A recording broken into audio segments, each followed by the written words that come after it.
여러분 안녕하십니까? 계속해서 포항에서 전해드립니다. 주말인 오늘 경북 동해안 지역은 구름이 많았고 내일은 동풍의 영향으로 흐리고 오후에는 가끔 비가 오는 곳이 있겠습니다. 오늘 낮 최고 기온은 27도에서 30도로 다소 더웠고 내일은 아침 최저 21에서 22도, 낮 최고 기온은 25에서 27도로 예상됩니다. 내일 예상 강수량은 5mm 안팎입니다. 바다의 물결은 동해 전해상에서 0.5에서 3m로 오후부터 동해 중부 먼바다에서 높게 일겠습니다. 경북 동해안의 적조가 소강 상태를 보이고 있지만 연안으로 적조띠가 밀려올 수 있어 황토, 살포 등 방제 작업은 지속되고 있습니다. 포항과 경주에는 적조경보가, 영덕과 울진에는 적조주의보가 계속 발효 중이며 적조 밀도는 밀리리터당 500에서 1000개체로 유지되고 있습니다. 하지만 포항시 구룡포읍과 호미곶면 등 연안의 적조띠가 지속돼 경상북도와 포항, 경주시는 황토 살포에 나섰고 양식 어민들도 24시간 비상근무를 하며 긴장감을 늦추지 않고 있습니다. 실크로드 경주 2015 개막을 맞아 세계 실크로드 국제기구가 경주에 들어섰습니다. 이 기구에는 실크로드 27개 국가, 98개 대학의 총장과 학자, 또 학생들이 참여해 화합과 다양한 교류 활동을 벌입니다. 임재국 기자가 보도합니다.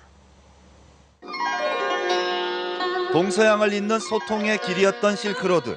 이 길을 둘러싼 국가들의 대학 총장과 학자, 학생들이 한자리에 모여 세계 실크로드 대학 연맹을 만들었습니다.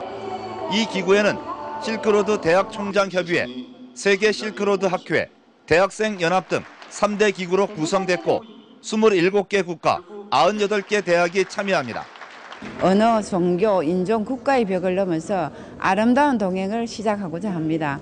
여기에 실크로드 선상에 국가들이 그야말로 연대를 해서 문화 네트워크를 구축하면서 실크로드 문화 공동체의 꿈을 향해 쉼없이 나가게 될 것입니다. 세계 실크로드 대학 연맹은 앞으로 실크로드 재조명과 다양한 분야에서 교류 협력에 나설 예정이며 본부는 경주에 세워집니다. 현대인의 문명사에 지대한 영향이 있었고 오늘날 또다시 그 정신을 이어받아서 세계의 평화와 그리고 시민사회의 성장을 위한 그런 차원의 채널로 우리가 활용할 수 있을 것이라고 생각합니다. الشبكة وسنعمل على نشر الوعي والسلام بين جامعاتنا وسنساهم أيضا في تأطير البحث العلمي والتبادل الطلابي وسنعمل أيضا على استضافة هذه الشبكة في مقبل الأيام إن شاء الله في الجامعات الأردنية.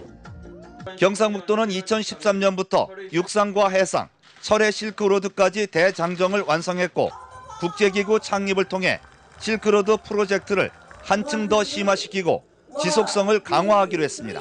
MBC 뉴스 임재국입니다. 실크로드 경주 2015 둘째 날인 오늘 경주 세계문화엑스포공원에는 주말을 맞아 관람객들의 발길이 이어지고 있습니다. 각국의 전통차와 음식, 수공예품 등을 즐길 수 있는 그랜드 바자르에는 전통 가옥과 장터 등 23개 나라의 다양한 문화를 즐기려는 사람들이 몰리고 있습니다. 주제 전시인 비단길 황금길에는 경주를 출발해 초원길, 사막길, 바닷길을 통과하며 실크로드의 신비를 경험할 수 있습니다. 석굴암 보존부를 실제로 만지는 느낌을 경험할 수 있는 석굴암 HMD 트래블 체험관, 공연 플라잉 화랑 원정대 등에도 다채로운 프로그램을 즐기려는 관람객들로 붐비고 있습니다. 포스코로부터 특혜를 받았다는 의혹이 제기된 배성로 전 동양종합건설 회장의 구속영장이 기각됐습니다. 서울중앙지방법원 김도형 영장전담 부담판사는 제출된 수사자료와 혐의 사실을 다투고 있는 피해자의 소명 내용에 비춰볼 때 방어권을 보장할 필요가 있고 현 단계에서 구속 사유와 필요성을 인정하기 어렵다며 영장을 기각했습니다.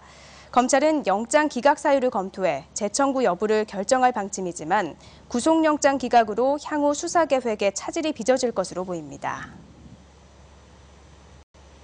울릉도 특산물인 오징어가 중국 어선들의 싹쓸이 조업에다 가짜 마른 오징어 판매로 울릉도 경제가 타격을 입고 있습니다. 부산 기장경찰서는 부산이나 구룡포 등지에서 구입한 마른 오징어를 울릉도산으로 속여 판매한 유통업자 45명을 적발했습니다. 울릉군은 가짜 울릉도산 마른 오징어 유통을 막기 위해 오징어 다리 사이에 끼우는 대나무 탱깃대와 포장재 변경 등 대책을 찾기로 했습니다. 울릉군에 따르면 메르스 여파 등으로 지난해와 올해 울릉도 관광객이 급감하면서 2013년까지 생산된 오징어 10만 4천 쭉, 시가 52억 원어치가 재고로 남아 있습니다. 경상북도와 울릉군이 주최하고 포항 MBC가 주관하는 2015 독도 어울림 행사가 울릉도 도동항에서 열렸습니다. 오늘 행사에선 울릉 오케스트라가 독도 어울림의 주제곡인 나의 독도 오 대한민국을 연주했고 남진, 베이로, 정정아 등 유명 가수들이 독도 노래를 열창했으며 독도 의용수비대를 기리는 내용을 담은 영상도 방영됐습니다. 포항 MBC는 오늘 행사를 녹화해 다음 달에 방송할 예정입니다. 지난 6월 연근의 수산물 가격이 5월보다 다소 하락한 것으로 나타났습니다. 한국해양수산개발원에 따르면 6월 연근의 수산물 가격 지수가 127.7로 지난 5월에 비해 12.6% 하락했습니다. 이는 고등어와 가자미 등의 가격이 크게 낮아졌기 때문으로 지난해 6월에 비해서도 2.8% 내려졌습니다. 연근의 수산물 가격 지수는 2010년 100을 기준 연도로 오징어와 문어, 가자미, 고등어, 꽃게 등 12개 어종을 대상으로 산출합니다. 경상북도의 인구가 해방 직후에 비해 연평균 0.1% 감소한 것으로 나타났습니다. 경북도에 따르면 1946년 경북의 인구는 285만 9천 명이었지만 2015년 6월 현재 인구는 274만 6천 명으로 69년 전보다 11만 3천 명이 줄었습니다. 1946년 당시 인구가 가장 많았던 지역은 상주로 22만 2천 명을 기록했습니다. 이상으로 포항 MBC 뉴스데스크를 마칩니다. 고맙습니다.